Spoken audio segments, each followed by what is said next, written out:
Bueno, egun on, eta ongi etorri denoi, eta eskerrik asko etortzagatik.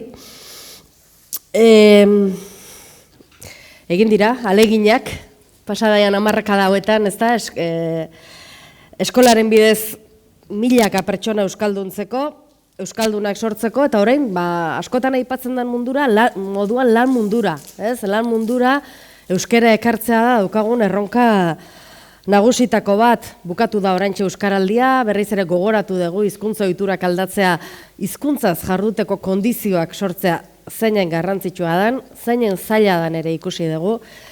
Eta justu gaur, bai euskararen elkartearen izanean eskerrik asko denei etortzeagatik, justu enpresa mundura begira, gaiai buruz jardungo degulako.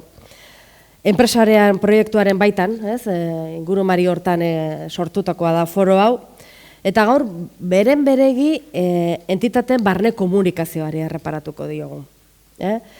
Horretarako, adituak eta praktika onak ikusiko ditugu, adituak hitz egingo ditugute barne komunikazioari buruz, hizkuntzak orduen garrantziari buruz, eta gero praktikan hori nola egiten den, eta praktikan horretarako ditugun tresnak ere aztertuko eta ezagutuko ditugu. Ostalaritza, merkataritza, elkarte txiki, enpresa handiagoentzat, komunikazioa denetan da beharrezkoa. Negozioek aurrera egin dezaten ezinbestekoa da, batekoak izan edo bestekoak izan, eta gero gainera kontuan hartu behar dugu, zein arotan bizi geran, deno azkar aldatzen zaigun aro honetan bizi gera, sare sozialek asko aldatu digute, adimen artifiziala hortxe dugu, etengabe gauzak errotik aldatzera datozela esanez, eta horrek ere eskatzen dugu gogoeta bat, Eta, hor beren beregi, barne komunikazioa nola egin daitekeen aztertzeko, hasteko Amaia Ozerin izango dugun aditua. Hemen egotekoa zen, baina ezin izan du etorri, baina, gaur egun esan dugu gauzak asko aldatzen ari dira, teknologia berriak ere zailtasunak eta dudak ekarri dizkigute, baina elkarrekin egoteko bideak ere ekarri dizkigute, eta horrek egin du posible, Amaia hortxe egotea, hortxe eta hementxe egotea, gurekin egotea. Bera komunikazio eta marketing estrategietan aditua da, kultura eta sormen industriatara begira bereziki, eta komunikazio korporatiboaren ikuspegitik, esan dugun bezala aztertuko du, ez da? Barne komunikazioaren gaia. Ez dakit, hementxe daukagun Amaiaia? Bai. Kaixo Amaia, hemen gaude, egun on? Bale. Ongi etorri. Kaixo. Eskerrik asko hemen eta hor egoteagatik. Kaixo, egun on guztioi, hasteko parkatu, han egotekoa nintzen esan duzuen bezala, baina, osasun arazotxo bat dela medio, ezin dut desplazamendurik egin, eta, modu teknologikoan arituko gara elkarrekin distantzian bada ere. Eta aurkeztu bezala, komunikazio korporatiboaz eta barne komunikazioaz hitz egingo dugula gaur, aurkezpen laburtsu bat prestatu dizuet apur bat testu ingurua nolabait kokatzeko. Eta besterik gabe hasiko naiz, bai. Hau da aztertuko duguna aurkezpen honetan, zer den komunikazio korporatiboa eta batez ere, gai honen inguruan dauden zenbait mito, gaur egun teknologia dela eta ez dela, bigarrenik komunikazio korporatibo eraginkor bat egiteko 7 urrats labur prestatu dizuet, testu inguruan nolabait osatzeko, eta bukatzeko arituko naiz barne komunikazioaren alorrean, gaian bete-betean murgiltzeko. Esan duzuen bezala, Amaia Ozerin naiz, ez naz luzatuko honetan eta hasiko gara, bai. Orduan, komunikazio korporatiboa, 5 mito handi, behin eta berriro errepikatzen direnak eta garrantzitsua da enpresetan, naiz eta enpresa txiki edo ertainak izan, sinismen batzuk apurtzea denon negozioak hobetu ahal izateko. Eta, hasteko, lehenengoa, zergatik da hain garrantzitsua komunikazio korporatiboa?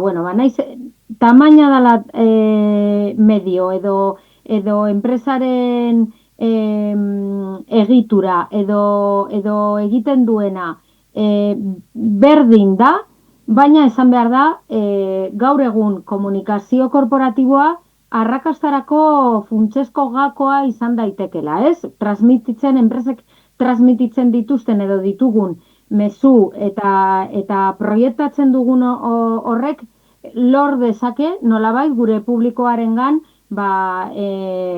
ezagunak izatea, gure mezuak transmititzea, eta horrek denak balioko du gure produktu eta zerbitzuak hobeto saltzeko. Eta mitoei buruz ari garela, 5 mito hauek labur-labur azalduko dizkizuet. Lehenengoa, esaten da sarritan, ez? Komunikazio korporatiboa bakarrik enpresa handietan da, beraiek bakarrik egin dezakete aurrekontu handiak dituztelako, eta ez da horrela. Zorionez, teknologiak gaur egun ahalbidetu du, enpresa txikiago edo ertainek ere, nolabait aurrekontu murritzago batekin ere komunikazio korporatiboa egiteko bideak bilatu ahal izatea. Zertarako, irudi bat eraikitzeko gizartearengan eta beraien bezero potentzialengan, bezeroekin harreman horiek estutu ahal izateko eta nolabaiteko lotura bat egiteko beraiekin, eta horrek dana dakarrena da lehiakortasuna azken finean hobetu eta handituko dela baita ere, ez? Eta orduan, hemen zein da gomendioa? Hastea, nunbaitetik hastea. Helburu batzuk finkatzea, publiko bat identifikatzea, mezu bat sortzea, eta nunbaitetik hastea eta neurtzen hastea zer egiten den. Bigarren mitoa izango litzateke sare sozialen epe zoro honetan, ez? Sare sozialetara mugatzen dela komunikazio korporatiboa. Egia da, sare sozialak sortu zirenean, abantaila handiak ekarri zituztela, nolabait enpresek aukera bat zeukatelako modu zabal doako batean euren publikoarengana zuzentzeko. Baina ez da ulertu behar da bakarrik hori dela komunikazio korporatiboa edo komunikazio korporatiboak hori bakarrik hartzen duela. Ez, komunikazio korporatiboa eremu asko zabalago bat da, handiago bat da, eta egia da sare sozialak erabili daitezkela lan horretan, baina ataltxo bat besterik ez dira. Orduan hori ere kontuan hartzekoa da. Hirugarren mitoa, komunikazio korporatiboa dela, publizitate aurrekontu handi bat izatea eta horretan bakarrik inbertitzea. Eta publizitatea bada alor bat, baina ez da guztia, ez da ere. Publizitateak eta komunikazio korporatiboak azken finean laguntzen du enpresaren irudia irismena lortzeko eta irudi hori handitzeko, balioak transmititzea, hau alor oso garrantzitsua da, eta baita ere kultura bat transmititzeko, ez? Eta guzti horrek lortzen du azkenean, bezeroekin edo bezero potentzialekin, harreman bat, konfiantza harreman bat lortzeko, eta epe luzera begira iraunkortasun bat izateko horretan, ez? Orduan, zertan laguntzen du komunikazio korporatiboak?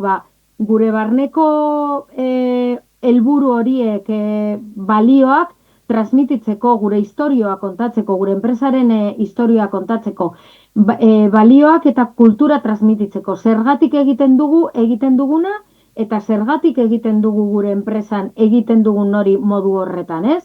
Azkenean txiribuelta bat da, baina dana doa zuzenduta azken helburua, ez? Zer mugitzen gaitu egiten dugun hori egiteko. Eta horrela sortuko litzateke bezeroekin konexio emozionala eta azken finean gizartean transmititu ahal izatea zer egiten dugun hori.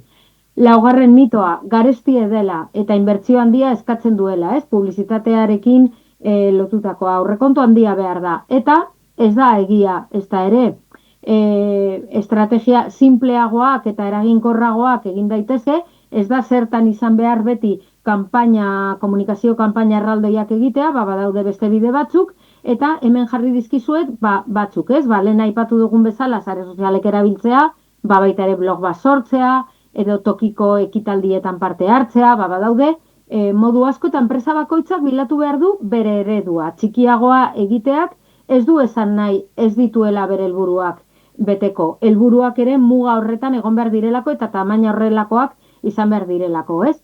Eta orduan hemen gomendioa da planifikatzea, aurrekontu bat planifikatzea, eta planifikazio horretan ondo ezartzea zertan gastatu nahi den dirua eta nola egingo dan urtean zehar, ez? Azkenean, helburu batzuei aurre egiteko.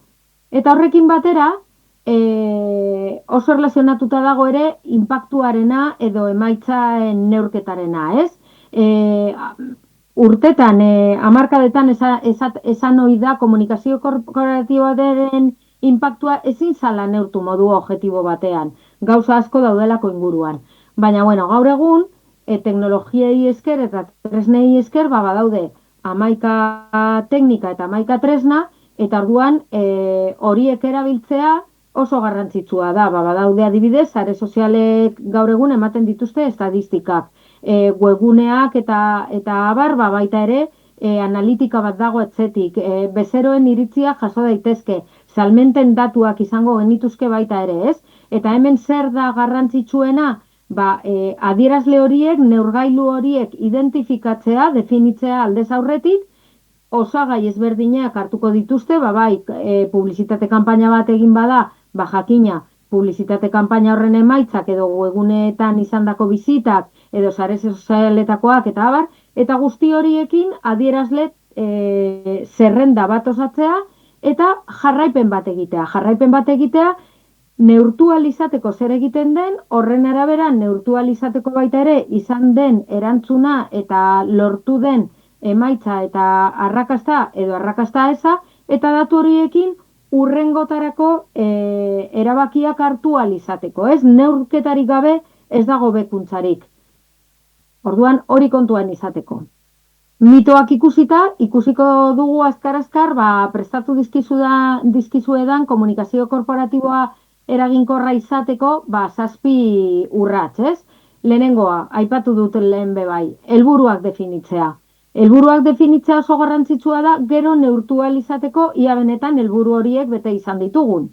Orduan, argiak izan behar dute, zehatzak izan behar dira, eta neurtzeko neurgarriak izan behar dira baita ere helburu horiek. Hemen jarri dizuet, smart teknikarena, ez dizuet orain azalduko, baina webgunetan eta bilatzen baduzue oso ondo azalduta dago, eta teknika honek egiten duena da, helburuak zehazten direnea, benetan bermatzea, neurgarriak izango direla gerora, jakiteko ia lortu diren edo ez. Bigarren urratsa oso garrantzitsua, publiko helburua edo targeta zein den oso ondo definitzea. Batzutan esaten da, ez? Kanpaina bat egin nahi du eta nori zuzentzen gatzaio, gizarteari. Gizarteari ez da erantzun bat, apur bat gehiago zehaztu behar da, afinatu behar da, ez? Eta orduan, gure bezero idealen profil bat izan beharko genuke aldez aurretik sortuta, eta publiko horri zuzentzeko ezarri ze komunikazio mezu eta ze komunikazio kanal, estrategia eta abar erabiliko ditugun. Hau ez da kafea denontzako, ezin da izan. Gaur egungo mundua askoz espezializatua da, ez? Eta publiko hori definitzeko, hemen jarri dizkizuet urrats batzuk, ez? Urratze soziodemografikoak zehaztea, merkatua ikertzea, orduan profila zehaztu behar du, hori oso garrantzitsua da.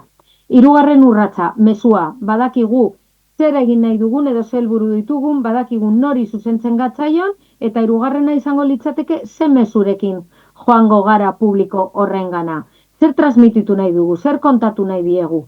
Eta honetan ere oso garrantzitsua da mezua argia, laburra eta gogoangarria izatea, ez? Adibide bat jartzekotan, adibidez Mondragon korporazioak zer edatzen du, ez? Edatzen du unibertsala dala, mundu osoan zehar daukala presentzia, teknologiaren erabilera, nolabait bere maila adierazteko, ez? Orduan gure enpresa bakoitzak bilatu behar du zein den bere mezu propioa. Laugarren urratsa, komunikazio kanal egokietan egotea. Pareko enpresa batek kanal batzuk erabiltzen dituelako, agian gureak ez ditu erabili behar kanal horiek. Guk pentsatu behar dugu ondo, ze aurrekontu daukagun, ze helburu daukagun, zein dan gure publikoa, zer mezu transmititu nahi dugun, eta orduan pentsatuko dugu zein kanaletan egon. Orduan oso ondo afinatu behar dugu baita ere, zeintzuk izango diren kanal mix hori nola osatuko dugun, ez? Izan daiteke sare sozialak, izan daiteke webgunea, izan daiteke tokiko ekitaldiak erabiltzea, edo newsletterrak edo horrelako tresnak erabiltzea, orduan enpresa bakoitzak bilatu behar du berea. Horrekin guztiarekin hasiko ginateke orduan edukiak sortzen eta batez ere edukien estrategia bat garatzen hasi baino lehen. Hau ez da ja kanalak sortu ditugu, erabiliko ditugu sare sozialak adibidez, eta orduan barra egotea egun osoa sare sozialetan mezuak botatzen. Ez, estrategia bat definitu behar da baita ere, edukiei dagokionez, ondo planifikatzeko zer kontatuko den, noiz kontatuko den, non kontatuko den, eta nola, ez? Orduan, guzti horrek sortuko du kalitatezko estrategia bat izatea, edukiak erakargarriak bat izatea, eta apurka-apurka gure publiko target horrekin bat egiteko aukerak bilatzea. Segarren urratsa izango litzateke neurketa, lehen aipatu dudan bezala, neurtu. Jakin behar dugu egin dugun hori zenolako inpaktua izan duen, zenolako datuak jasotzen ditugun itzulera bezala, eta horrekin, analitika horrekin, emaitza horiek neurtu ondoren ondorioak atera eta gure estrategiak egokitu. Ez da zertan itxaron behar gainera gaur egun kanpaina bat bukatu arte, kanpainan zehar ere neurketa horiek egin al izan ditugu, eta orduan emaitza horiekin erabakiak hartu, nolabait ez badoa espero dugun bezalan ematen digu baita ere aukera nolabait moldaketak egiteko eta gokitzapenak egiteko, ez? Eta esan bezala, neurtzen ez dena ezin da hobetu. Ez ditugu izango datu baliagarriak eta informazio baliagarria. Eta azken urratsa, barne komunikazioa. Gaur ardatz izango duzuen hau, ez? Lantaldeko kidea. Lantaldeko kidea da, nolabait, enpresaren altxorra da. Enpresaren bihotza, lantaldea da bihotza. Orduan, horiei begira ere komunikazio estrategia bat sortu behar da. Langileak egoteko motibatuta, egoteko denbora guztian informatuta, ez? Nekez egingo genieke aurre gure helburuei eta helburu horiek lortu, ez badugu lantaldearekin kontatzen lehenengo eta behin. Lantaldeak ez badakizki zeintzuk diren helburu horiek, nola egingo dute lan horiek transmititzeko. Ez? Hori da oinarria. Beraiek dira nolabaiteko muina edo, ez? Eta nola egin? Barne komunikazioa jarri dut, hau oso ambiziosoa da. Enpresaren sekreturik onena. Baina horrela da, bai? Izan daiteke lantaldea izatea abantaila lehiakorrenik. Ondo, ardazten bada zelan egingo den barne komunikazioa, pentsatu langile bakoitzarengan eukiko duzuela komunikatzeko estrategia bat garatu. Bakoitza izango da nolabait preskriptorea ere bai, ondo ulertzen duenean zeri buruz ari garen.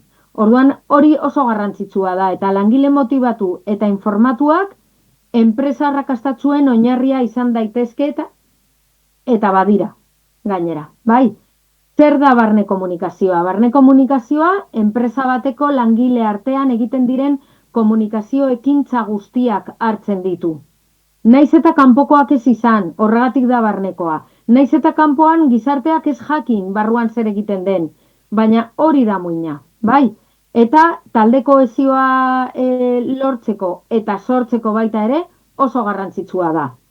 Motei dagokionez, bi mota daude, ez? Bata da vertikala, beheranzkoa egiten dana edo goranzkoa egiten dana, nolabait nagusiengandik edo aginte taldean daudenengandik, beste langile maila batzuengana egiten dana beheranzkoa edo aldrebez, edo langileek gorantza, hau batzutan ahaztu egiten dela, ez? Enpresa batzuetan oraindik ere langileek ezer gutxi esan diezaiokete aginte taldean dauden beste langile horiei. Orduan, bi bide hauek lantzea oso garrantzitsua da, eta gaur egun horizontala ere garrantzi handia dauka.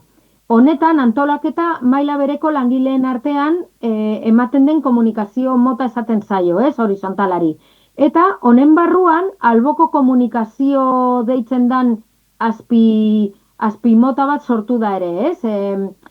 Barne komunikazio modu tradizionalez gain, teknologien ustiapenarekin eta teknologia berrien eta sare sozialen erabilerarekin sortu zen alboko komunikazio hau. Eta honetan, langileak zai edo bulego ezberdinen artean komunikatzeko harreman horiei esaten zaio alboko komunikazio hau.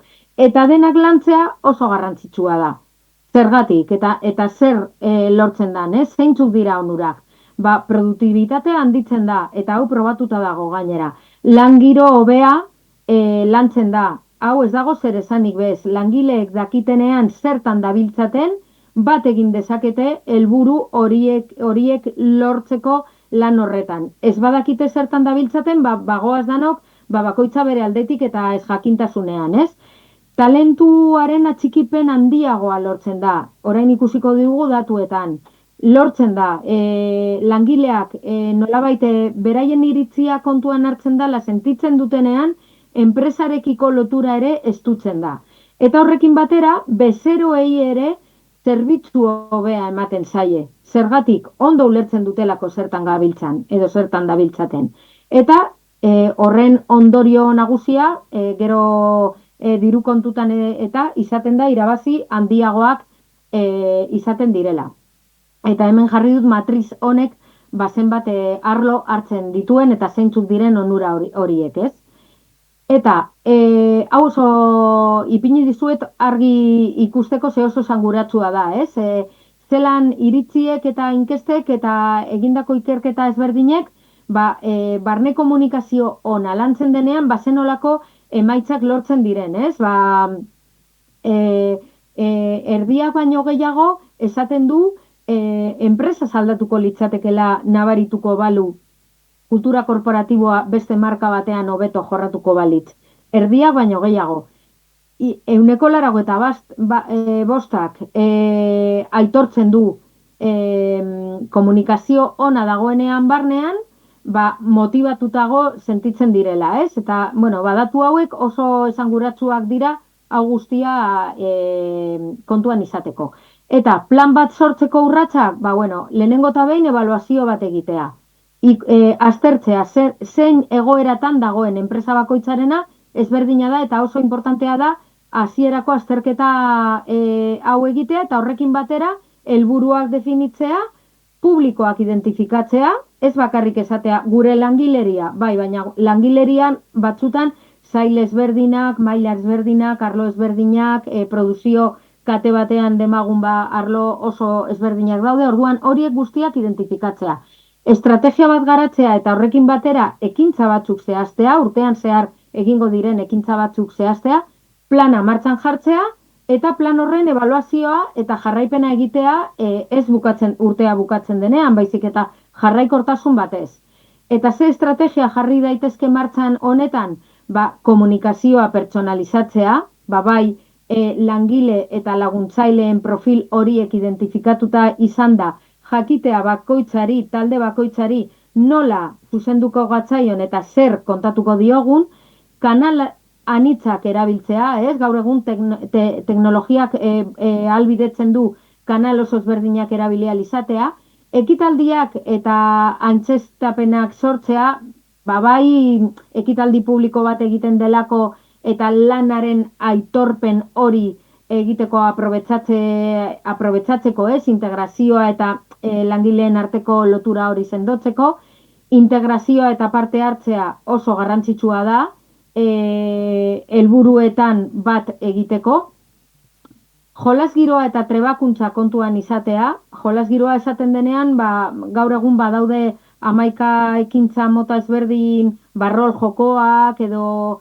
horrelako beste motatako ekintzak, trebetasunak eta ezagutzak garatzeko, eta baita ere langileen artean eta sailen artean ezagutza hori partekatu ahal izateko. Ebaluazioa eta atzera elikadura, ez? Denon artean ebaluatzea eta parte hartzaileek ere parte hartzea ebaluazio horietan eta nolabait beraien iritziak ere jasotzea, kultura korporatiboa sustatzea eta garatzea, balioak eta misioa oso argi izan behar dira enpresaren barruan, eta denek ulertu behar dituzte, bestela nekez egingo genuke aurrera. Krisien kudeaketa eta komunikazio prestakuntza baita ere, pertsonak gara eta pertsonak garen heinean krisiak sortzen dira, bai barneko egoerengatik edo kanpoko faktoreek eraginda. Orduan, horietarako ere plangintza bat izan behar da aldez aurretik. Krisialdietarako prestatuta egon behar gara eta aztertu zenolako krisiak sor daitezkeen gure enpresa zehatzen barruan eta nola aurre egin nahi diegun eta aurre egingo diegun, nola baiteko plangintzatxo bat izatea. Eta gaur egun oso garrantzitsua digitalizazioa eta teknologia. 11 tresna ditugulako gure esku honetan lagundu dezaketenak, ez? Eta zeakatz saiestu behar ditugu bai edo bai. Lehenengoa, oso argia, gardentasun falta. Horrek eragin dezake porrota. Norabide bakarreko komunikazioa baita ere, esan dugu lantaldea hartu behar dela kontuan eta bidirekzionala izatea beti. Iritzirik eza edo iritzirik ez onartzea, informazioa desegokia izatea, hasten bagara, talde txikietan, mezu ezberdinak botatzen, edo nolabaite deskontrol horretan, horrek ekartzen du azkenean desmotivazioa, talentuaren iesa, eta bar, ez? Eta komunikazio kanal desegokiak erabiltzea. Eta zeintzuk izan daitezke estrategia praktikoak hau guztia hobetzeko, aldizkako bilerak antolatzea, barne buletinak sortzea, gaur egun denok daukagu posta elektroniko bat, eta orduan barne buletin horiek jasota, langileri osoak egon daiteke informatua. Online komunikazio kanalak erabili, bai barne buletinak edo beste batzuk, iradokizun kutxa fisikoak jarri edo digitalak, taldea lotzeko jarduerak antolatu eta formakuntza eskaini lantaldeari, ez? Eta tresna praktiko batzuk izan daitezke intranet korporatibo bat antolatzea, bere alako mesularitzarako plataformak erabiltzea, kontsulta azkarretarako edo kontaktuetarako, hemen daude batzuk, ez? Telegram, Slack, baina WhatsApp, denetarik, ez? Hau oso garrantzitsua beti aipatzen dut, garrantzitsuak direla erabiltzea, baina ez bakarrak bilakatzea, zerrizku hori egoten da, ez? Oso harinak direnez erabiltzeko eta denok eskutan telefonoa daukagunez, azkenean kanal bakarra bilakatzen direnean ere arazoak etor daitezke. Orduan horretan oreka bat mantendu behar da. E-mail korporatiboa erabiltzea, proiektuak kudeatzeko softwarea, gaur egun software oso onak eta potenteak daude sail ezberdinen artean aldi berean deno komunikatuta egoteko eta jakiteko sail bakoitza zertan dabilen, ez? Bideokonferentziak antolatzea, batez ere deslokalizazioa dagoenean enpresetan, barne inkestak, buletin digitalak eta lanez kanpoko ekintzak aipatu bezala, ez? Eta bukatzeko, adibide eredugarri bat jarri dizuet Mondragonek egindakoa, Humanity at Music proiektua, bideo bat dago, sakatzen baduzue aurkezpenean barruan barrura sartuko zarete, eta hau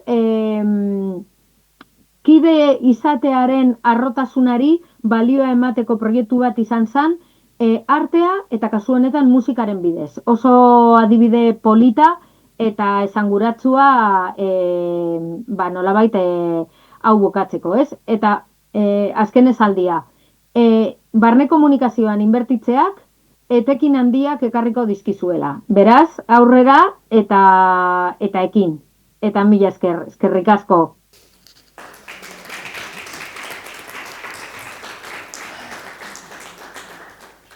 Eskerrik asko zuri, Amaia. Uste dut markoa zoragarri jarri duela, ez da? Gaur zerri buruz hitz egitera etorri geran, ez? Barne komunikazioaren garrantzia. Eta orain, adibideak jarriko ditugu. Barne komunikazio horretan, gauza asko aipatu ditu, gauza asko dira garrantzitsuak, baina hizkuntza ere, bai, hizkuntzaren kudeaketa ere aldagai garrantzitsua da. Eta oraintxe, bi esperientzia, jasoko entzungo ditugu, azalduko digutenak zer nola egin duten barne kudeaketa horretan aldagai horren azterketa, ezta? Horek aite eta Fagorreko esperientziak entzuteko aukera izango dugu. Fagorretik Iker Oñat etorri da, eta hori ez da, propio enpresaren barnean gai hau nola kudeatu duten azaltzeko. Ongi etorri eta...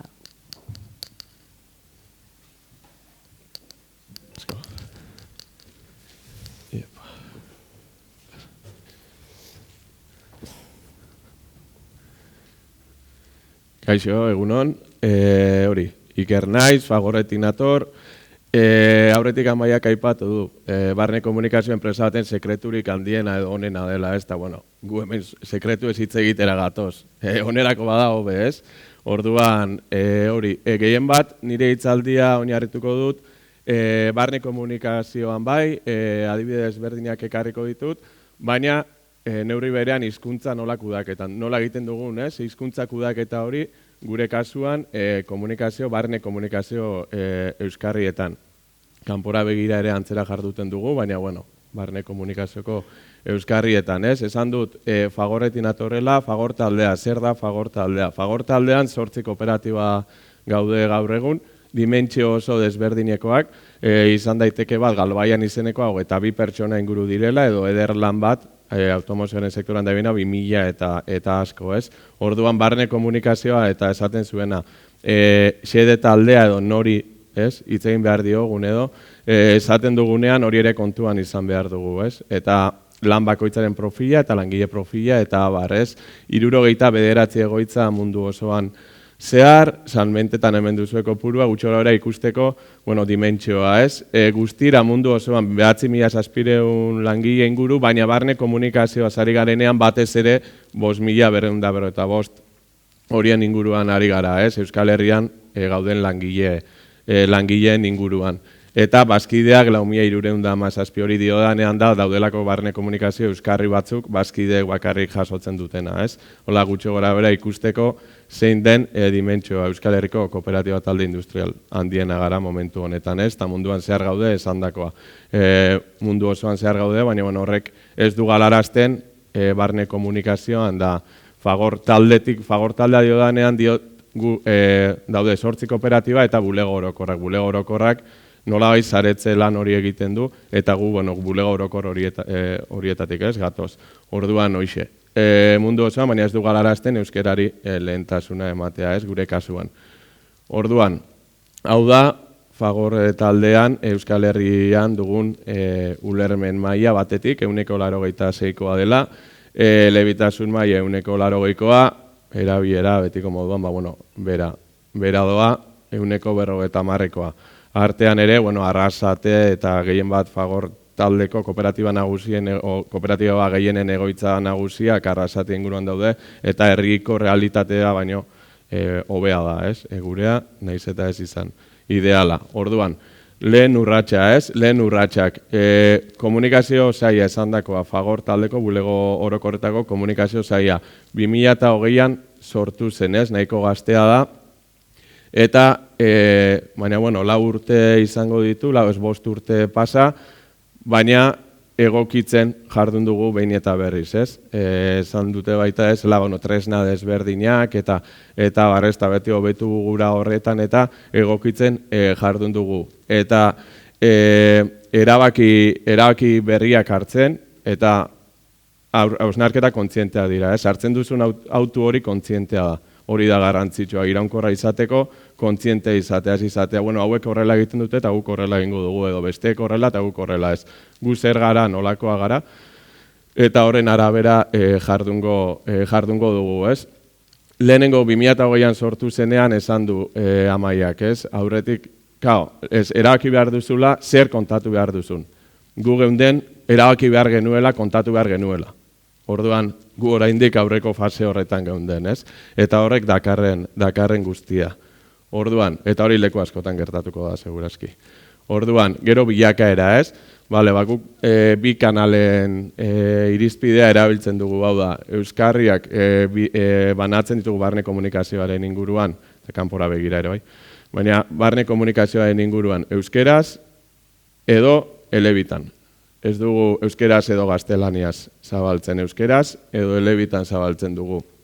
Eta gero ikusten dugu hori egiteko zein den euskarri bakoitzak eskaintzen dizkigun aukerak, ez? URL lotura bat sartzeko aukera baldin badut, eta bitzultzaile batera egin, bagian ez daukat zertan, ez? Gaztelaniaz neukitzuli edo lan hori egin, ez? Bueno, eta gero bitarteko berriak erabiltzen, ez?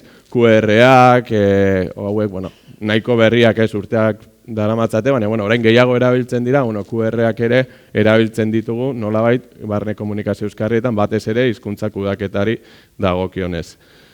Gero, iturria eta hartzailea aintzat hartzea, eta esandako guk euskaraz sortzen dugu. Bulego orokorretan euskara sortzen dugu, eta gero itzuli egiten dugu. Gaztelaniara eta ingelesera batzuetan, baina sortu euskaraz egiten dugu. Orduan itzulpena ez da euskarazkoa izaten baizik, eta gaztelaniazko hori izaten da itzulpena. Gero, irizpide orokorra lehen esan dudan aritik, ez? Komunikazioak euskara hutsean egingo dira, eta beharrezkoa den kasuetan ulermena bermatzeko baliabideak jarriko dira, ez? Hor lehen esan dizuedan aprobetxatu dauden bitartekoak eta abar, hemendik dator gehien bat. Eta 4 urte hauetan, modu desberdinetara egin dugu, urrats berriak eginez, eta hau irizpide hau ere, orain urte bete zehaztutakoa da, ikusi genuenan zeudela aukerak ez, bestelako urratsak egiteko. Eta oraintxe adibideen bidez ez, ikusiko duzu esaten ari naizen hori, teorifikazioa edo zera hori ez. Bale, barne boletina aipatu du ez, tresnetako bat, barne boletina dela. Guk barne boletinean ditugu 4.600 hartzaile inguru, eta 4.600 hartzaile horietatik 2.500 izango dira euskara hutsean jasotzen dutenak, eta 2.100 edo 2.000 inguru elebitan. Guk ditugu hizkuntza perfilak eta zehaztuta, eta horren arabera baten edo bestean. Zandakoa ez, euskeraz edo elebietan. Euskerazkoa dugu hor, eta elebitan bestela hortxe zabaltzen dugu eduki guztia, barne boletinean euskeraz da elebitan. Daude, kartelak eta QR-ak eta aipatu ditudanean, ez? Kartelak edo pantaila irudiak. Da, kartela azkena, baina batzu pantailetan jartzen dituzte, estatzuk hortxoan, eta horregatik dago bi elementu moduan aurkeztuta.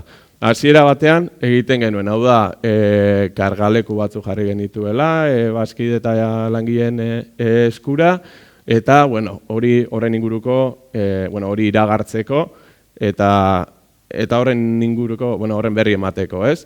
Eta lehen egiten genuen, euskara hutsean izenburua, euskara hutsezkoan horrela, baina elebidunea zenean, euskara hutsean izenburua gero gaztelaniaz, eta gero ez dakize informazio behar bazen, hori, eta QR honetan, egongo litzateke adibidez, webgunerako edo esku horri baterako edo txosten baterako sarbidea.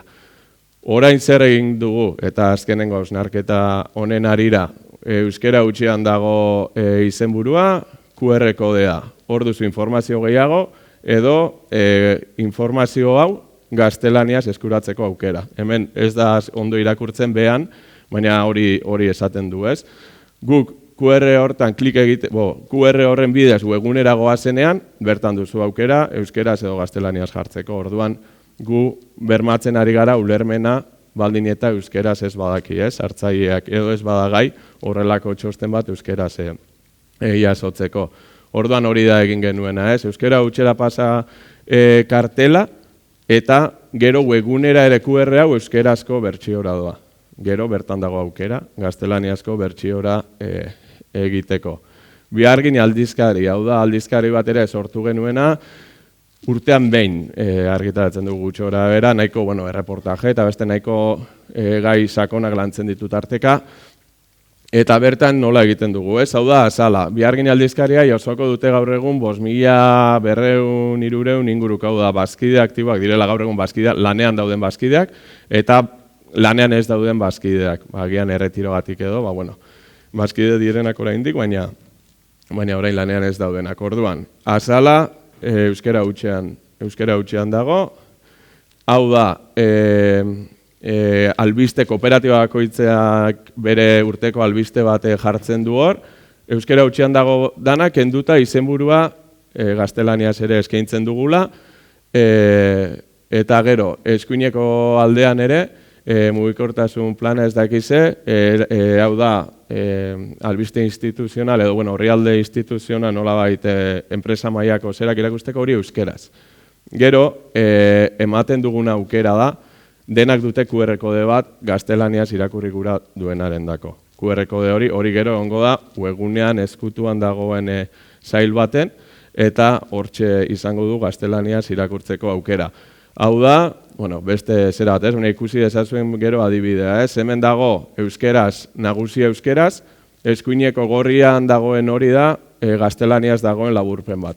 Eta gaztelaniaz dagoen laburpen horren ondoan du QR kode bat, euskeraz irakurri dezakezun berdina, gaztelaniaz irakurtzeko, ez? Eta hemen eskuinekoan da ikusten duzu, ditu orrialde desberdinak, ditu atal desberdinak, baina hausnarketa dago orrialde eta atal bakoitzaren atzean, ez? Adibidez hau eskuinekoa da, galderat egiten dugu, eta kooperatiba bakoitzeko bazkide banak erantzuten du, ez? Galdera bera.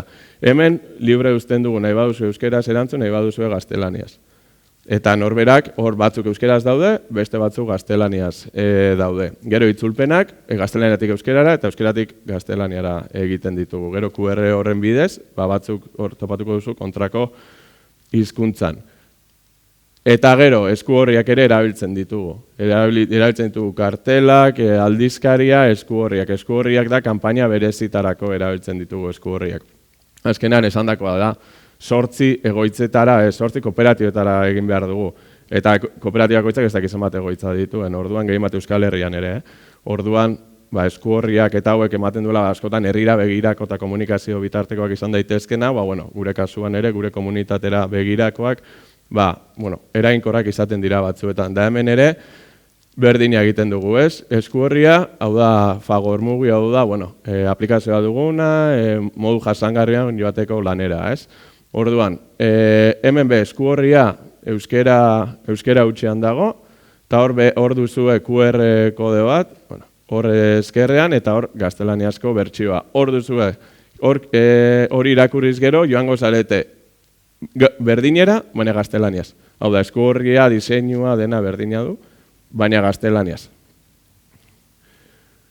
Eta hau da, iraunkortasun memoria, ez? Urtean behin egiten dugu iraunkortasun memoria bat, egiten dugula egin dugunaren errepasoa, ez? Eskaintzen diogu, eta gure barne komunikazio euskarria, hau da, gure langile eta bazkidei, ez? Banatzeko, eta esateko behitu, Fagor taldeak bere osotasunean zer egin du, ez?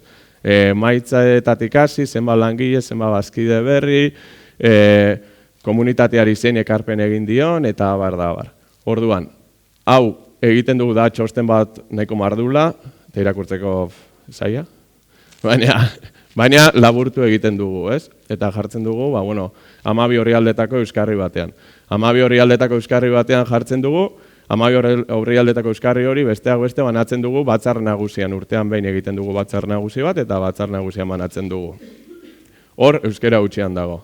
Euskera hutsean, baina gero duzu aukera, QR hauen bidez, hizkuntza desberdinetan irakurtzeko. Adibidez, iraunkortasun memoria osoa eskaintzen dugu euskeraz eta gaztelaniaz, online memoria dena, online formatuan ere egiten dugu. Online esaten duanean da zerbait dinamikoagoa eta datu batzuk ditu, baina laburpen hau dinamikoan azaldu, eta hori esaten dugunean 3 hizkuntzetan egiten dugu, webgunean ulertzen dugulako Euskal Herri, estatu eta hortik kanpoko jendea ere sartzen dela.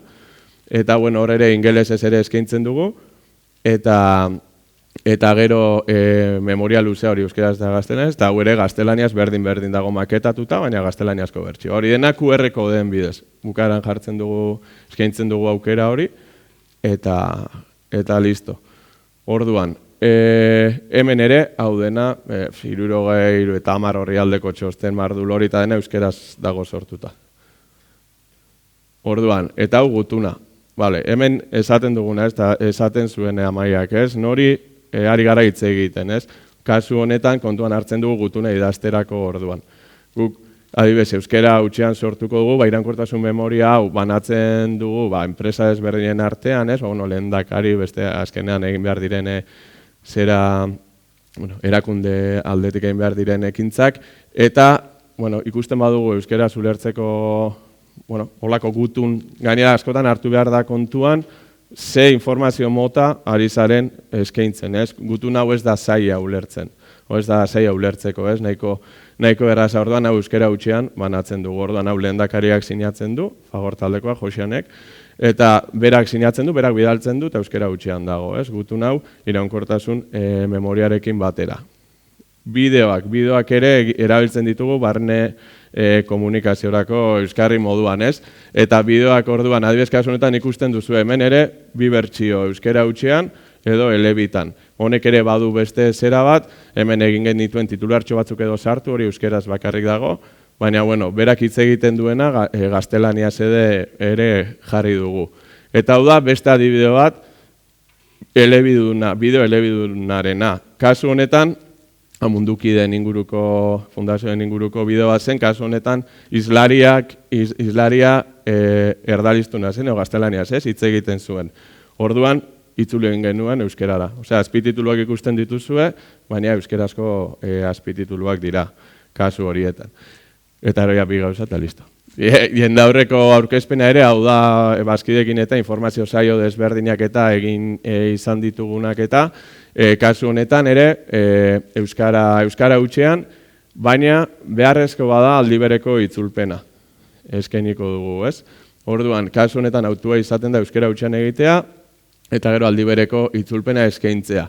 Eta, hau da berdina, batzar nagusia, urteko batzar nagusia. Beti egiten dugu ariketa, ze egoeratan gaude, aurten ze egoera dugu, eta nola egingo dugu, ez? Aurreko urtean, adibidez, aldi bereko itzulpena eskaini genuen, orain 2 urte baita, berak Joseanek euskara hutsean hitz egiten du, dena egiten du euskaraz, eta aurkezpena ere euskaraz dago. Baina, aurten ikusi genuen, zeudela 2 pertsona, ulermen maila mugatua zutena, baina agian ez zutena, beharrik aldi bereko itzulpena zerbitzu hori izateko, ez? Beraiekin egon ginen da hor, da ez zuten beharrik izan, orduan euskara hutsean egin genuen, da ez genuen aldi bereko itzulpenik erabili, ez? Eta apur bat, horiek adibide batzuk, barne komunikazio euskarrienak ditugun, sekretu horienak, eta gero hizkuntzan nola kudeaketan dugun horietan. Eta listo, igual luzatu egin nahi zapurtxo bat, baina... Oso ondo, eskerrik asko.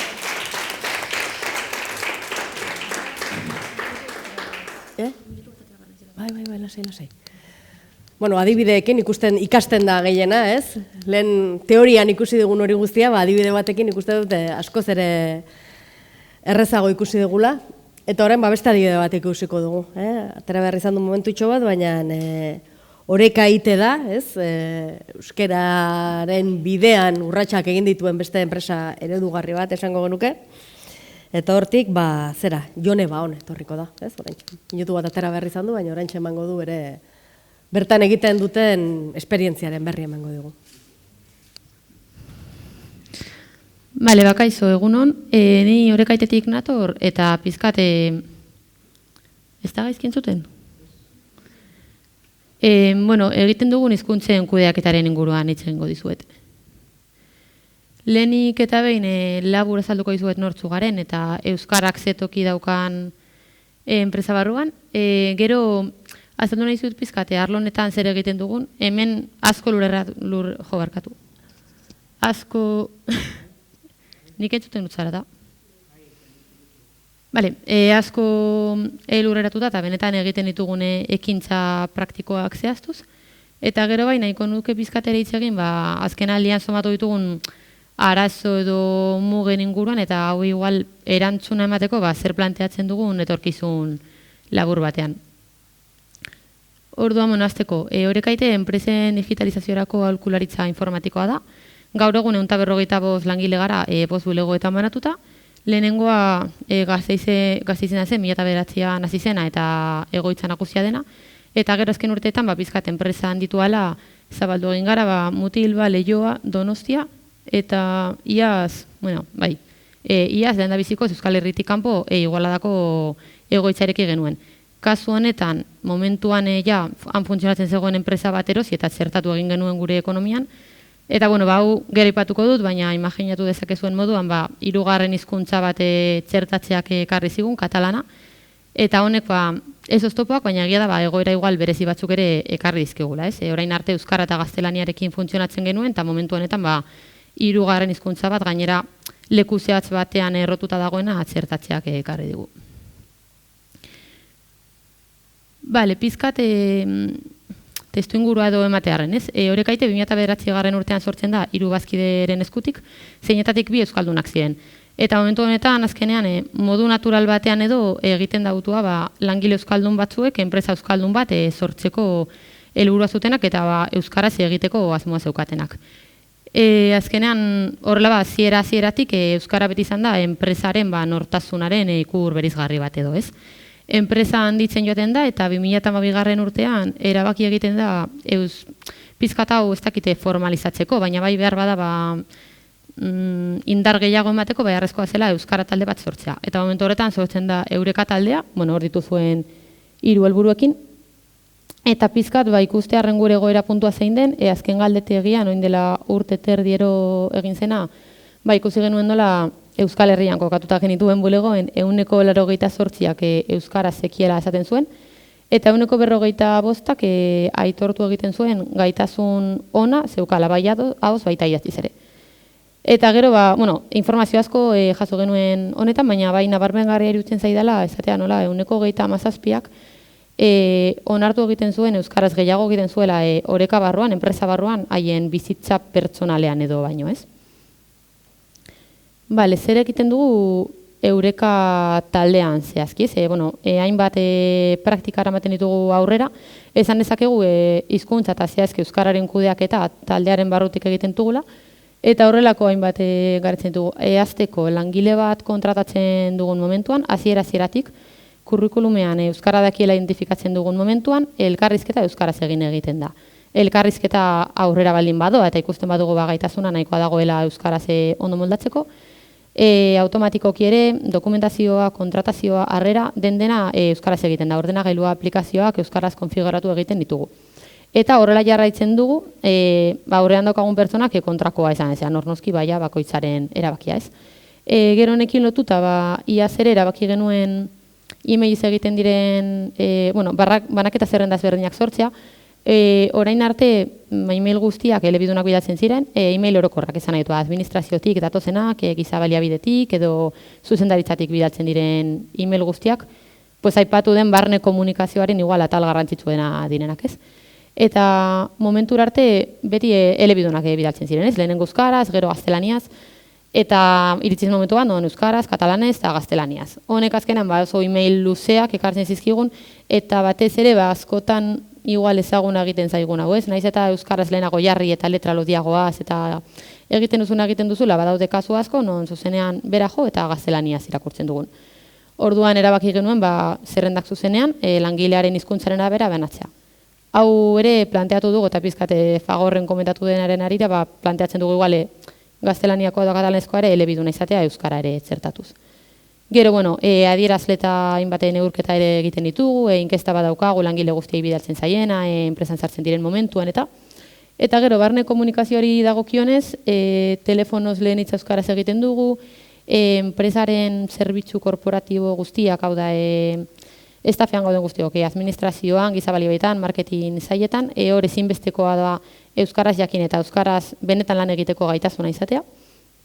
Gero gure intraneta, langilearen atarian, hemen albiste asko publikatu egiten dira ere komunikazioaren arira, ez, non langileen altak eta bajak proiektuen egoera egiten ditugun ekitaldiak olakoak kontatzen diren.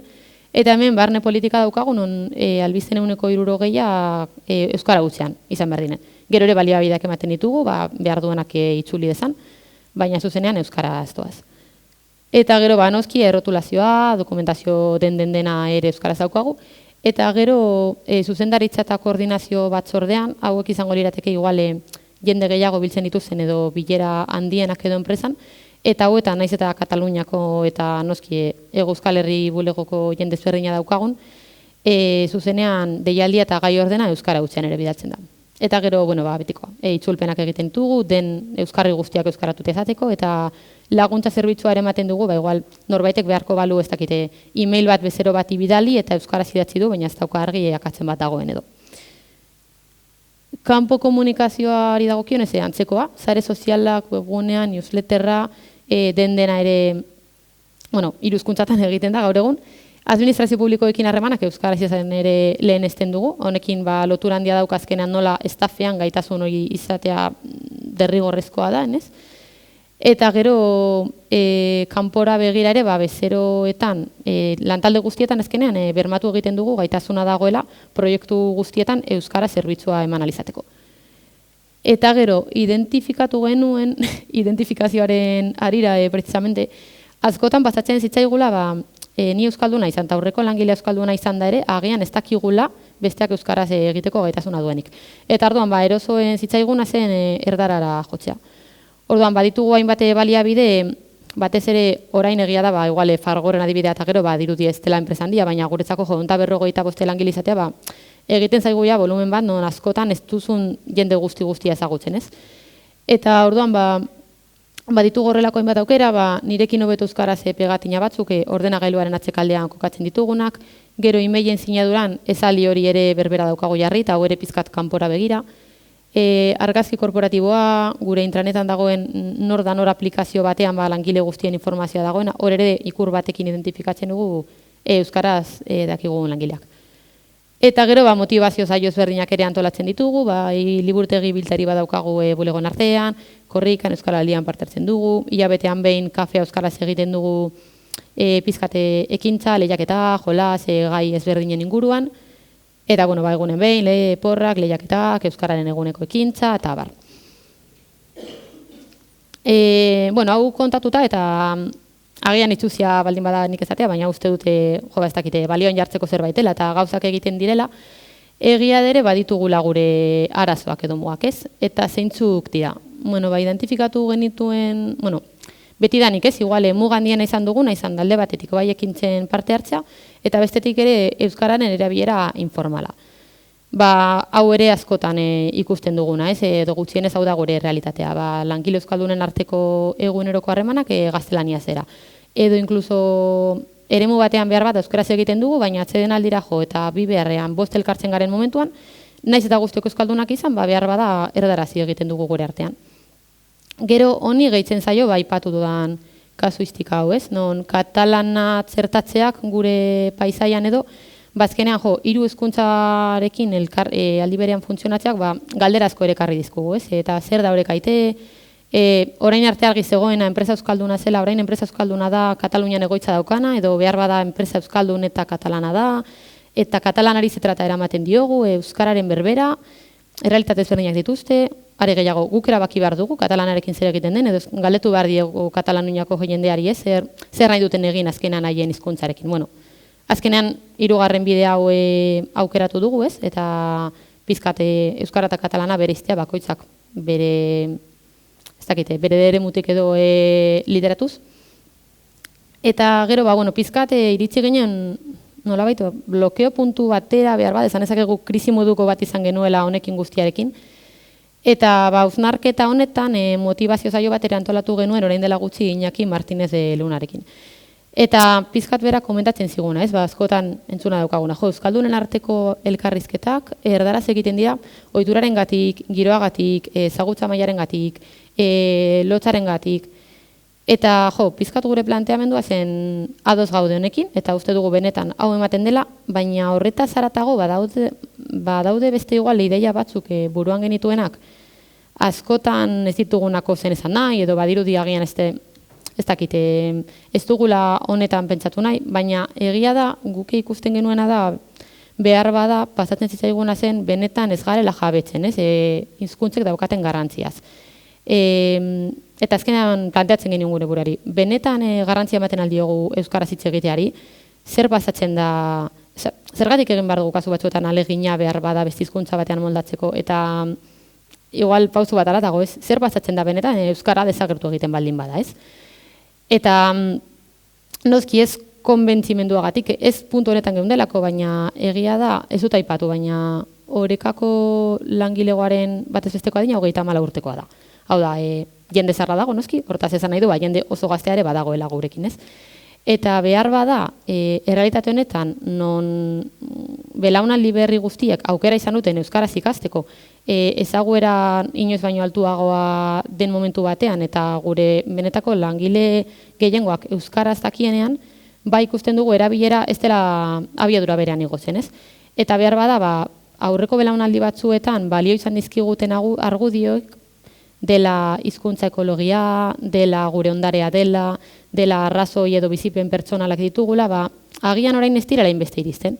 Eta somatzen genuena da askotan, talde euskaldun batean eta printzipio, bai beraren gainean, baina baita jakinda, ezagueran nahikoa eta soberan dagoela, behar bada etzigula honek hainbestea zola, ez? Honekin buruan eta erabakitzen dugu igual zule honetatik atera egin behar garela, ez? Eta pizkate argia bilatzearen eta badakigu ez dugula dena konponduko, baina bai planteatzen dugu igual aurrera pausu batzuk emateko hainbat idea, ez? Eta hau da, hemendik etorkizun labur batean egin nahi duguna, ez? Alde batetik erabaki dugu lantaldeak indartuko ditugula, Eureka taldea, beraz, ordezkariak bilatuko dizkiogu Hego Euskal Herriko bulego guztietan, gaur egun dena Gasteizen kontzentratuta daukagulako. Eta gero, bigarren pauso bat izango litzateke, esan moduan, katalanarentzat bere talde propioa sortu, Kataluniatuk lideratuko litzatekena, eta haien kasuistika zehatzeta zeharduratuko litzatekena. Gero, hizkuntza irizpideak zehaztea eta idaztea ere garrantzitsua iruditzen zaigu. Ikusten dugu, hainbat urte pasa direla eta enpresak badaukala dagoeneko ibilbide bat, eta oso txertatuta daukagula euskara gure ADN-ean, ez? Baina azkenean ez dela nahikoa ja norbanako batzuek daukaten konbentzimenduarekin edo pertsona bakan batzuek daukaten lidergoarekin hau aurrera eramateko. Ezinbestekoa dela, ez dakit, ni alboan daukadan lankidea edo hau aurrera eramaten dugune langileak momenturen batean ez bagaudere, honek jarraitzea, ez iraunkortasun bat izatea, zeharkakoa izatea, eta batez ere, azkenean, enpresaren kultura eta balioen barruan baldin badago, hau benetan koherentea izatea. Gero ere, kontzientziazio kanpaina bat abian jarriko dugu, bi hildo izango lituzkena, alde batetik, bideo bat osatu nahi dugu, pizkat langile euskaldun eta katalanen bizipenak biltzen dituena, eta pizkat bakoitzak kontatzen zergatik egiten duen euskeraz, baloratzen duen hau edo ez lan eremuan, eta zergatik ez, zergatik maitatzen duen bere hizkuntza edo zergatik den berarentzat garrantzitsua. Eta bigarren hildo bat izango litzateke kanpo aditu batekin, badaukagu ideia, baina oraindik hor dago, aurrera ateratzen den, motivazio saio batzuk ere antolatzea bulego guztietan zehar. Hor gure planteamendua izango litzateke euskaraz egin alde batetik, baina baita gaztelaniaz ere, ze iruditzen zaigo euskaraz ez badakigu ere garrantzitsua dela ulertzea eta honen inguruko sentsibilitate bat izatea. Eta gero azkenengo pausoa, eta hau da gakoa eta zailena, eta horregatik behar bada ez dut ere deskribapenik jarri, ezagutza eta batez ere erabilera landu eta honetan igual lan egiten jarraitu. Eta listo, punturen batean ez dakite kuriositatea izango bazen dute edo batez ere gomendio edo aholkurik izango bazen dute, badaukazu nire emailare harremanetan jartzeko.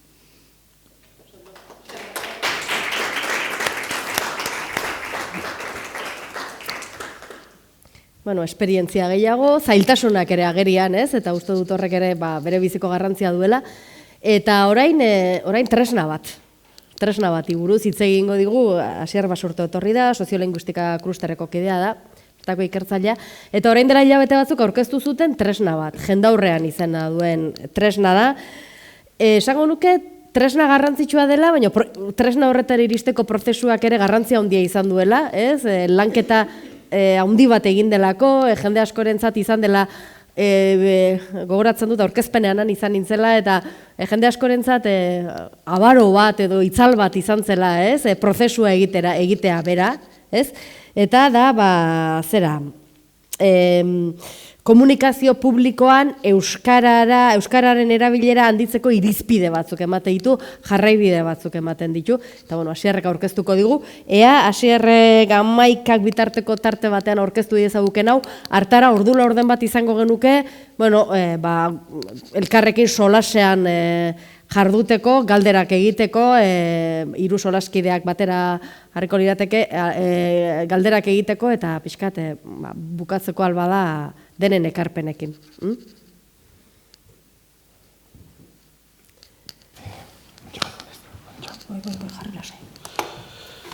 Bueno, egunon. Arantxak esan bezala, jendaurrean.eus tresna aurkeztuko dizuet nik. Gida bat da, eta hor esaten duen bezala, erakundeek euskaraz komunikatzeko gida, hortaz ari gea. Gida hau da, jendaurrean erabili proiektuaren azken emaitza edo. Eta jendaurrean erabili, pixkate Arantxak aurreratutako hori izan zen, ez? 9 urteko ibilbide egin zuen proiektu bat izan zen, eta praktika komunitate bat izan zen proiektu horren ardatza.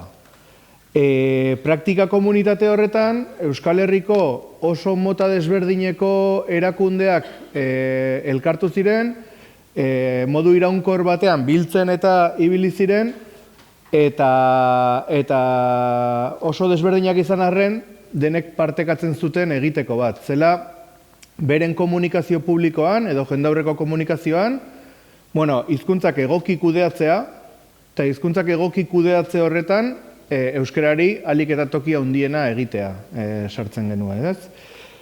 Hor erakunde aniztasun honetan, nahi hitz egiten, badaudela kirolaren eremuko erakundeak, euskalgintzakoak, baita ere sindikatuak, unibertsitateak, kulturakoak, oso erakunde handiak 10 langile dituztenak, edo baita gutxi dituztenak, nazioartean ibiltzen direnak edo maila lokalekoak, orduan oso behar eta testuinguru desberdinekoak, baino sortu genuen 9 urteko dinamika bat, bakoitzak berea kontatuz elkarrengandik ikasteko.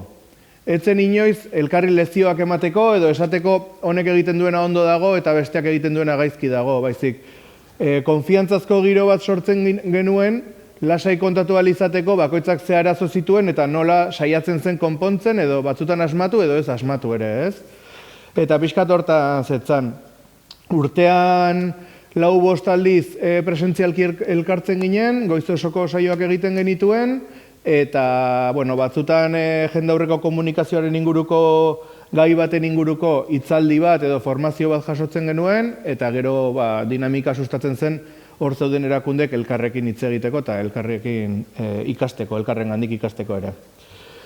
8 urteko ibilbide egina genuenean, pixkat erabaki hartu zen proiektu hori bukatutzat emateko edo zikloa ixteko, eta nahiko praktika komunitatearen barne mailako izan zen dinamika horri, erabaki zen ematea kanporako proiektzio bat, eta urte horietan ikasitakoa eta landutakoa azken emaitza batean bolkatzea edo.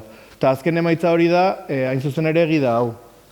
Izan nahi du gida praktiko bat, izan nahi du edozein motatako erakunderentzat eta erakunde horietan komunikazioaz arduratzen direnentzat, euskara planetan eta dabiltzanentzat ere, eta orokorrean erakundeen ardura postuetan dabiltzanentzat ere.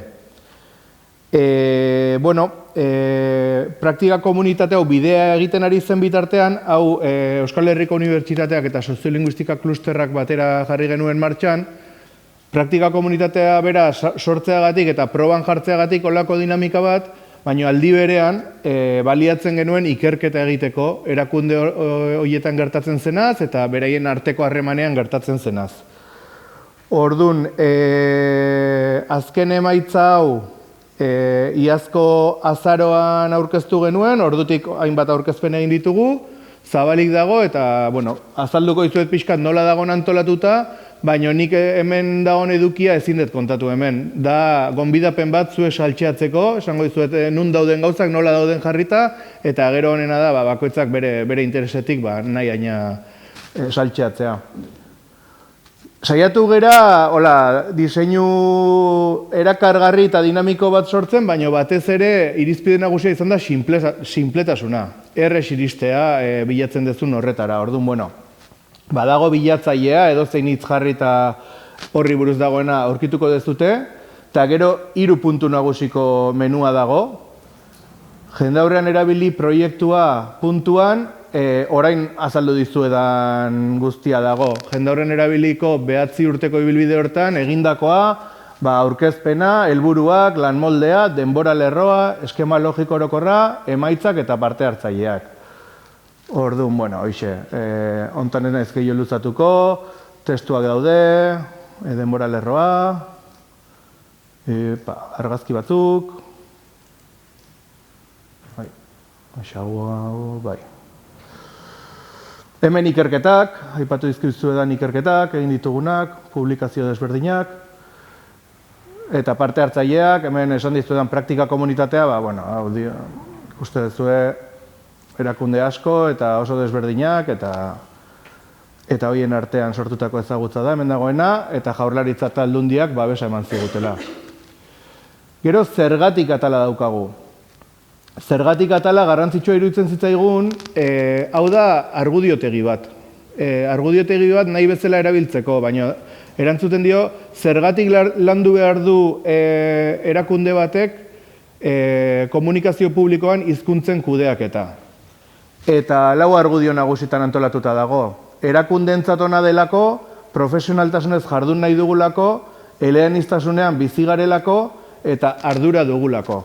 Eta horietako bakoitza dago azpi argudioetan xehetuta eta bakoitzako hendik azalpen badauka. Eta hau, argudiotegi bezala eskaintzen dugu, batetik kanpora begira eta erakundeak bere erabakiak kanpoan kontatzeko, bida guk orekan edo fagorren horrela egiten ditugu honengatik eta harengatik, kanpokoi kontatzeko, baina baita ere etxe barruan lantzeko. Eta etxe barruan lantzea, batzutan pentsatzen dugu zuzendaritzak langilei kontatu behar diela, baina beste norabidea ere uste dugu baliagarria dela, hau da, zuzendaritza konbentzitu behar badegu euskarari toki gehiago egitea, argudio hauek ere erabilgarriak dira. Eta gero, atal nagusia da gida bera. Gidan, 3 azpiatal daude. Zer egin, non eta nola eragin, eta baliabideak eta tresnak. Zer egin atalean, ekintzetaz ari gea. Orduan, erakunde batean zer egin daiteke hizkuntzak hobeto kudeatzeko. 6 puntu hauek eskaintzen ditugu, 6 puntu hauetan antolatu dugu, irizpideak, formakuntza, sentsibilizazioa, jarraipen eta ebaluazioa, markagintza eta euskarazko komunikazio inklusiboa. Hauetako atal bakoitzean, sartzen ganean, daude azalpen bat, gako batzuk, egitekoen zerrenda eta erreferentziak. Irizpiden atalean, adibidez, azalpena ikusten dezute, parrafo batzuk daude, gakoak, parte hartzea, egokitzea, onarpen formala, jakinarazpena, denak dia gomendioak, inoiz ez da hau hartu behar, ez dakit. Hitzez hitz bete beharreko zea bezala, gida bezala. Dira gomendioak, bakoitzak balio dion mailan hartzeko, eta saiatzen malguak izaten eta orokorrak izaten, baina baita ere aplikagarritasuna edukitzen leku askotan. Egitekoen zerrenda izeneko dokumentuak eskaini ditugu, eta dira gomendio horien jarraipena egin nahi badu bakoitzak bere etxean, hau pentsatuta dago inprimitzeko eta gainean eramateko, karpetan edo mailan eukitzeko, eta pentsatzeko ea gomendatu diguten guztia egin degun edo ez, gogorarazteko eta zerrenda bezala jarraipena egiteko.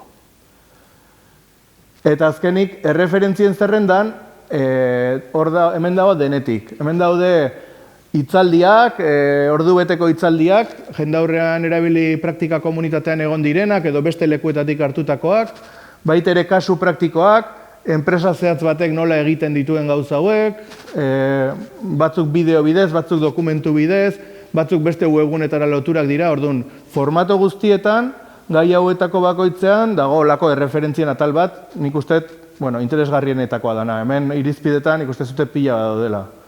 Batzuk erakundeen irizpideen dokumentura zuzenean, eta beste batzuk norbait kontatzen nola egiten duen hori. Ez dakit, pixkat barne komunikazioa zari gerala eta...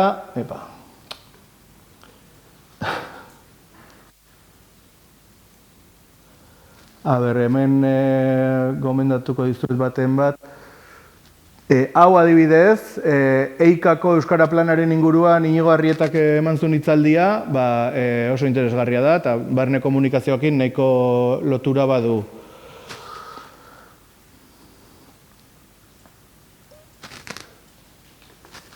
Beste bat esateagatikan, formakuntzaren atalean adibidez ere, lehen esandako, egitura berdina daukagu, azalpena gakoak egiteko zerrenda eta referentziak, eta hemen aipatuko nizueke, referentzietan badago hitzaldi bat, eledunak trebatzen izena duena, Iazki Euskaltegiko Eli eta Idoiak eman zuten hitzaldi bat da, eta da, kasu horretan, ordezkari politiko batzuen formakuntza iraunkorra nola egiten duten, eta nahiko interesgarria. Eta gidako beste bigarren atal nagusia da, non eta nola eragin. Kasu honetan, euskarri ez arituko ginake. Ze euskarri ditu enpresa batek komunikazio publikoa egiteko. Webguneak, sare sozialak eta kanal digitalak, ikusentzunezkoak, hedabideak eta prentsaurrekoak, ekitaldiak, barne bilera zabalak, publizitatea eta produktuak eta zerbitzuak. Ikustezue, ezin nahi sartu denetan eta kontatu gutxiago, baina, denetik dago, hauetako bakoitzean ere lehengo egitura berdina daukagu, orduan daukagu azalpen bat, gakoak, egitekoen zerrenda eta referentziak, eta hemen igual, barne komunikazioari lotuta, barne bilera zabalena proposatuko nizuek begiratzea. Barne bilera zabalak ari geha hitz egiten ere oso eskala desberdineko gauzetaz, izan daitezke lankideen arteko bilera txikiak, baina baita ere izan daiteke batzar orokorra, eta segun ze enpresatan hori 100 pertsonakoa ere izan daiteke, eta ia errelebantzia publiko hartu, edo ari geha hitz egiten ikastetxetako guraso bileretaz, edo olako hainbat gauza, hainbat testu inguru desberdinetaz. Kasu hontan, erreferentzia bezala, interesgarriak iruditzen zaizkit hiru hauek, direla, atletiken batzar orokorreko hizkuntza kudeaketa, ikastoren elkarteko gomendioak guraso bilerak eta batzarrak kudeatzeko, eta elaren langile bilera eta asanbladen irizpideak. Hirurak dira hitzaldiak, ez oso luzeak, eta bideoan daude, eta, hori daude. Orduan, esandako bi atal nagusi horietan dago antolatuta gehiena, eta baliabideak eta tresnak atala daukagu biltegi bezala jarrita. Hemen dago aurreko atal guztietan dauden erreferentzia guzti horiek eta denak batera jarrita, eta hemen ezkerraldeko filtro hauekin bilatzeko aukera ematen du.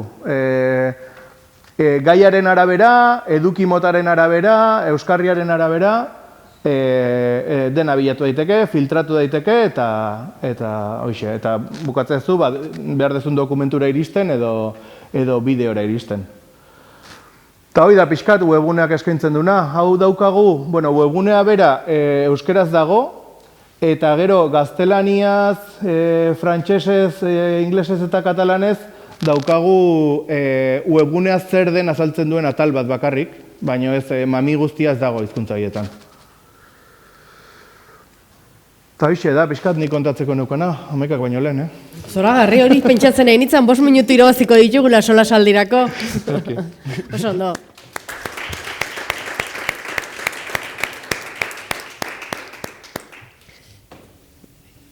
Boixe, ordulo ordaintxo bat, pasatxo gehatuko zaigu Asierren azkartasunari eta zehaztasunari ezker. Lehenik eta behin, ez dakit, inork baduen galderarik, gogoetarik, konpartitu nahi duen zerbait solaskideekin.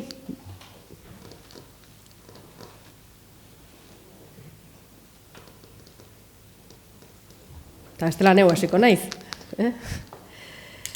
Bai, Oztopoi buruz hitz egin du, zerak, Jonek hitz egin du oztopoi buruz, ez dakit, igual bai galdetuko niokela zerari. Ikerri, oztopoien gainean, eta hasierri ere bai, zeren pentsatzen dut, oztopoi buruz ere prozesu hortan, ez, urte horietako prozesu hortan, lehen lerroan egongo zirala oztopoiei buruzko reflexioak.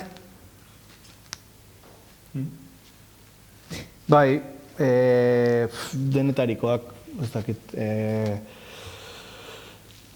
dakit adibideak esaten, baina batzutan oso barnekoak aipatzeagatik, gaiaren garrantzia ez aitortzea edo gaiari lehentasuna ez ematea oztopo handi bat izaten da.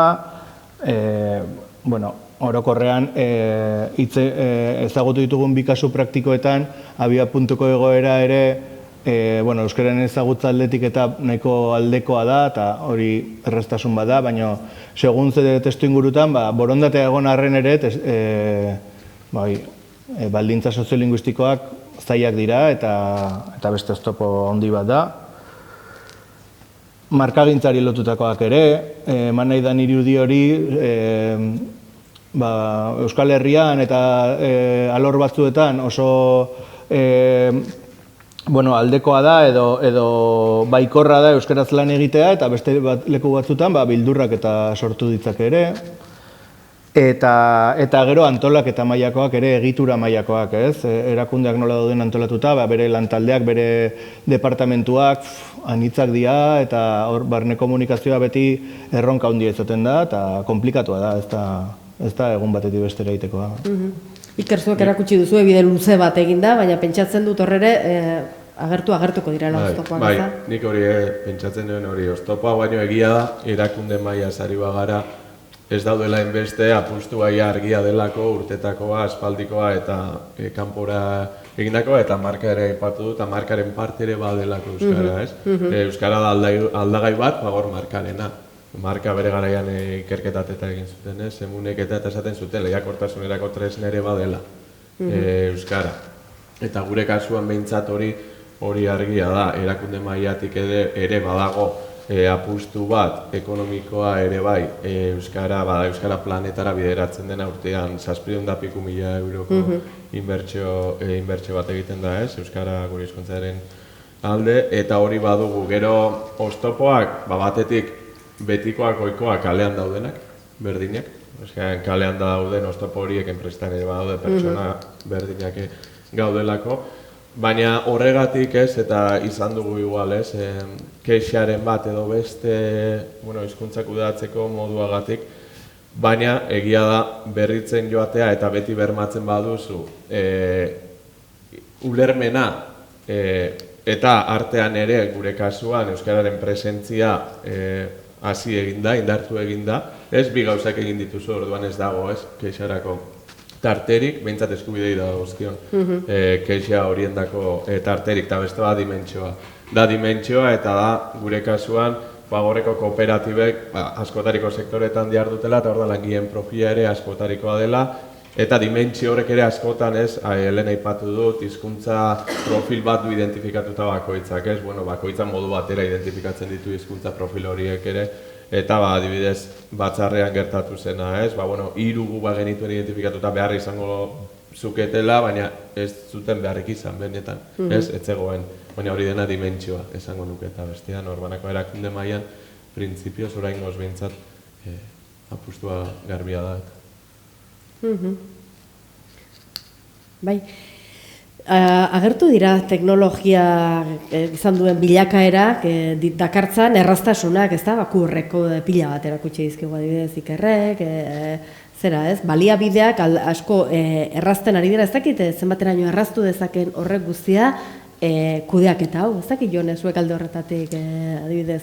Gu aipatu dut teknologiaren sektorean lan egiten duen enpresa gara, hortaz oso ohituta gaude azkenean hauek erabiltzera.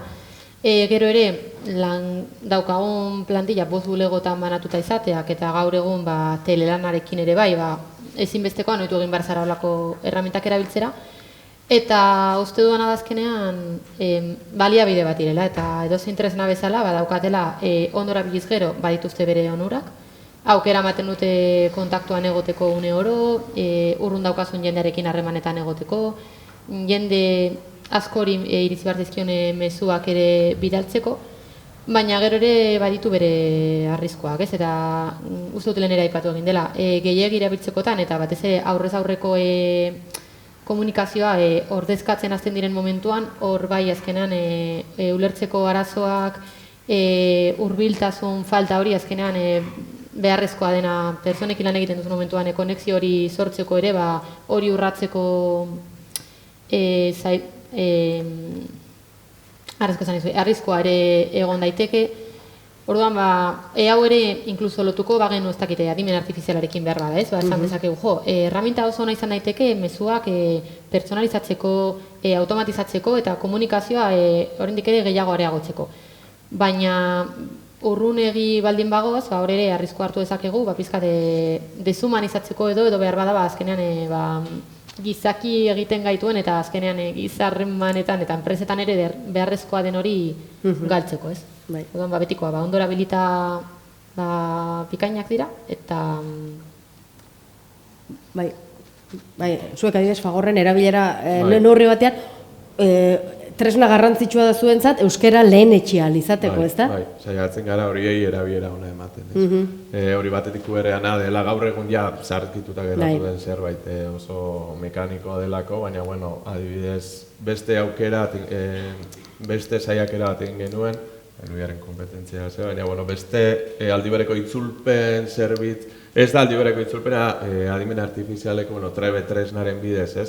Eta esaten genuen da saiakera hori, bidaltzen badugu euskera hutsean, posible izango da beharra duenak eta bere ordenagailuan instalatuta duenak tresna hau, arazori barik ulertzea, ez? Berak egin beharko du ariketa hori hartu euskeraz eta ez, edo dokumentuak automatikoki itzultzen ditu, dokumentu batzuk, beste batzuk ez, aurkezpenak eta ez.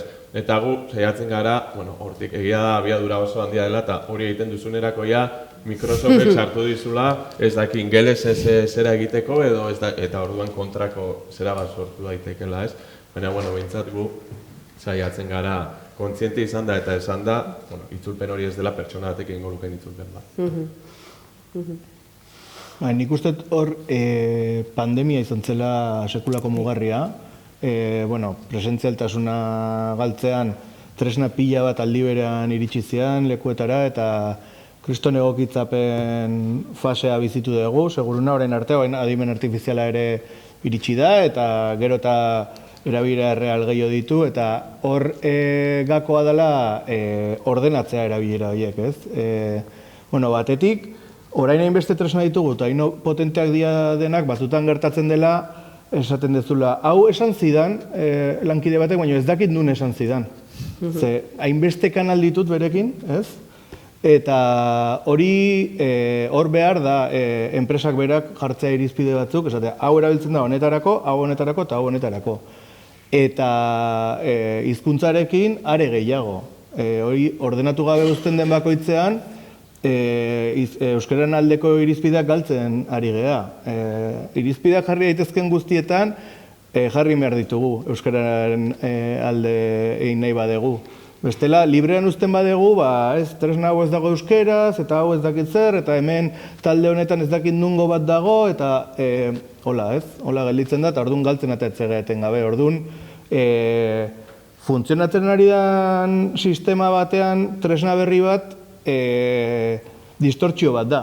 Da, funtzionatzeko modua aldatzen duen gauza bat. Orduan, holako bat sartzen den bakoitzean sistema egokitu behar da, eta hobe erabakitako moduan egokitzea, eta ez modu basati batean eta gertatzen den bezala, ez? Hori nik uste gertatzen nahi dela, eta hori klabe hori uki behar degula ere, ze oraindik aldaketa ondigoak eta etorriko dira, eta egin beharko ditugu egokitzapen gehiago. Ez dakit entzundakoaren arira badagoen reflexiorik, galderarik, zulen partetik? Eta gainerakoan, geratzen zaizkigun azkeneko minutuetan, lidergoari buruz galdetuko dizuet, ezta? Ezinbestekoa, ezta? kasu honetan, konbentzituta dauden liderrak badaude, ezta, zuen enpresetan. Pentsatzen dut, zuek hasier egin zenuten prozesu horretan, denetik izango zenutela, ez da? Horria aniztasuna askotarikoa izango zela hor errealitatea. Bai. Ez da? Bai, hor, gainea, aztertu genuen pixkat nola gertatzen ziren guk landutako gaian nola gertatzen ziren aldaketak erakundeetan, 4 kasu espreski aztertu genitun eta lauen elemento komuna zen lidergoarena. Eta ez zen lidergo beti formala, ez zen beti esan nahi erakundeko zuzendariak eragin zuela aldaketa, baizik hizkuntza komunikazioan txertatzearen gaian, pertsona bat edo batzuk oso erreferente bihurtu zirela eta horiek trakzionatu zutela erakunde osoa. Eta bai, azpimarragarria da. Eta gero ere, aipatu nahiko nuke, hor badago oso hitzaldi interesgarri bat, Jordina Arnaurena, bera aholkulari bezala dabil, komunikazio prozesuetan eta bar, eta lidergo mota desberdinei buruzko eta hitzaldi bat eman zuen, eta gomendio batzuk horren inguruan.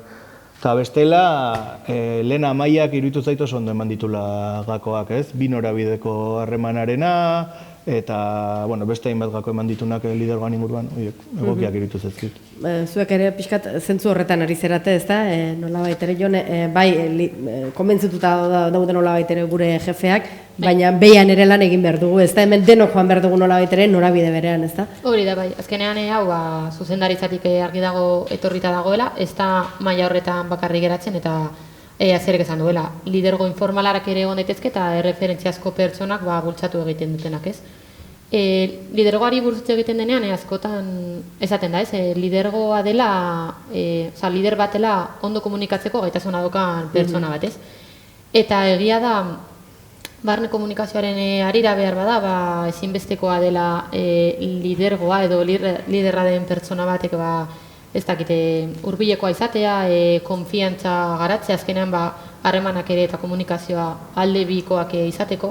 Batez ere gaur egun, ez dakit belaunaldi berriak edo ez dakite komunikazioaren momentuan gaudelako, baina egia da harreman gero eta horizontalagoak bilatzen ditugula, eta hor ezinbestekoa dela alde biko konfiantza izatea, gauzak esan alizatea, eta batez ere liderrak ere entzuteko gaitasun hori izatea, ez? Eta gero, batez ere nik uste dut hemen oso garrantzitsua dela koherentzia izatea beti, ematen diren mezuekin, konbentzituta egotea, enpresaren balio hauek ereren Amaiak aipatu dituenak benetan sinestea eta transmititzeko gaitasun hori izatea, eta hartzen diren erabaki guztiak, pizkat honekin lerrokatuta egotea. Eta honen arira, bazkenan ere, hizkuntzekin egiten den trataera, zentzu berean ere, bat etorri behar da bai irizpideekin, eta baita ez dakite, enpresak izan nahi duenarekin, baina baita enpresaren barruan dauden pertsonek ere ez dakit haien bizipenekin edo benetan sinisten dutenarekin. Benetakotasuna, ez da? Bai, zera, enpresak hartzen dituen irizpide nagusietan eta hortan bat egin dezala, ez da? Bai, eta ez izatea bakarrik ideiak eta balioko, baizik eta eguneroko ekintzak eta gure egunerokotasun azkenan benetan horrekin epizkate lerro berean egotea edo, ez? Eta zuek Ikar nola kudeatzen duzu, halako enpresa erraldoi batean, ez? Lidergo hau, ez? Bai, gu badugu beste abantea kooperatiba garela. Orduan, geuke adibidez baditugu kooperatiba batzuetan zuzendari nagusiak euskeraz ez dakitenak, ez? Euskera hitz egiteko gai ez direnak eta ulertzen ez dutenak ere izan daitezke. Baina euskera batzordeak ditugu. Eta euskera batzordeak ditugu nolabait markaje egiten dutenak edo exigitzen dutenak, ez, beraien kooperatibetan ere, norantz egin beharko litzateken, eta hori abantaila bat, euskara batzorde horiek ere badute hitza, badituzte organo desberdinak, eta orduan lider esaten duguna individual horren, ez, pentsatzeko ere edo aldatzea ekar dezaketana, baina, bestetik ere esan dugu, eskenean Fagor badela euskararen alde diarduena hamarkada orduan bertara doanak ere kasu horretan hori badakiela. Orduan, baina egia da kooperatiba izaera hori izatea baduela abantaila hori izan daiteke euskara batzordea edo berdintasun batzorde batek euskara itzulpen hori lehen esan duguna gaztelaniarako itzulera hortan esango duena hizkuntza sexista erabili ez esan el presidente, ez? O, bueno, el presidente bat bai, baina ez esan, ez? Los trabajadores, o, ez esan, ez? Horrelakoak orduan, zorionez ez, horregatik ez, autokontziente eta besteak egiten ditugunean, ez dira bakarrik egiten dugun autuak, ez?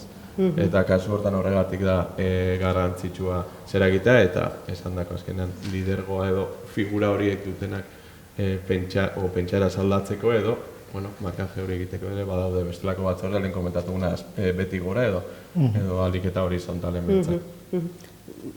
Foku ezberdinak dituen lidergoa izango litzateke, ezta? Eta hainbat espaziotan, ez? Enpresaren hainbat espaziotan.